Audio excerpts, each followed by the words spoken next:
Preface. The author gives some account of himself and his family, his history and background, and the general circumstances of his travel.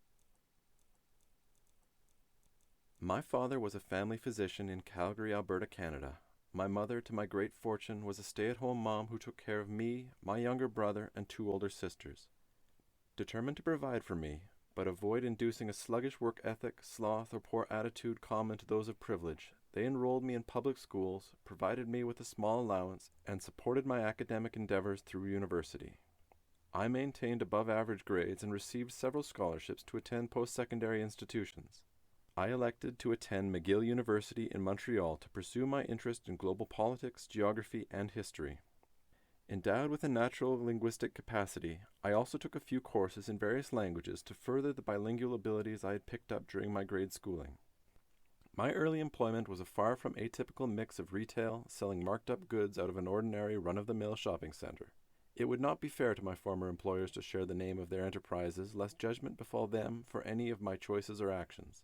Nor, as I will try to ensure, would it be right to bother the reader with so many details of such trivial importance. While attending university in the summer between semesters, I worked for my uncle's rafting adventure company as a guide in the Canadian Rocky Mountains and formed a close bond with nature. This has many times since served me well, as the discerning reader may later attest. Through my summer employment, and with the aforementioned support of my generous and supportive family, I was able to graduate without the crushing burden of student loans weighing me down. To my dismay, the market for broadly educated, polyglottish politicians, historians, and geographers proved not to provide the hotbed of unsolicited job offers and the immediate high-living lifestyle I had anticipated. I did, however, benefit from some charitable work provided by a great professor and supporter of mine from university, who granted me some short-term contracts to work on various academic studies in which he was participating. I was determined to not indebt myself further to my parents, beyond the already unrepayable debt my rearing, I have since come to realize it was. As any geographer, and not atypical of my generation in general, I wanted to see the world. I took a job as a flight attendant with an international airline, which I hoped would allow me the opportunity to visit exotic locales and experience the rich diversity of cultures all over the world. For 2 years, I flew from city to city and experienced primarily the cultural panacea of sterile airport theme parks and their adjoining chain hotels. I hope my writings are perceived as not too negative. In most every adventure I have had, I have always found positive experiences, and in those 2 years I worked with many cheerful, friendly, intelligent, and to be certain, a few quirky characters. I like to think of my story as one of hope and learning. It is a story in which I was incredibly fortunate to have been but an active observer. Obviously, a few turns of the hands of fate have delivered a bounty of immense fortune with respect to my adventures.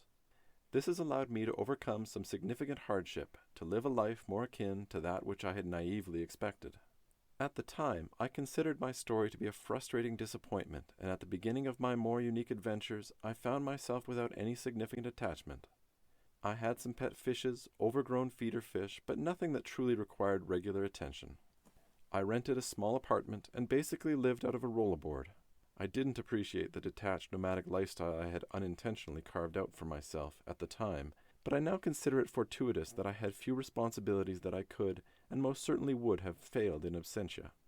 I hope this information I have shared offers enough of my history to grant an understanding of my choices, though it gives probably more than anyone would truly care to know about one as common and uninspiring as myself. I share this history only to provide context for my decisions and actions.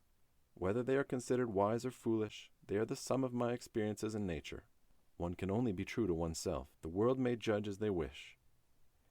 My mistakes lie bare before you in the subsequent pages of this recantation of events. I hope that you, the astute reader, will find some merit and integrity in my actions. As I have said before and will surely repeat, for good or ill, this is how my story unfolded.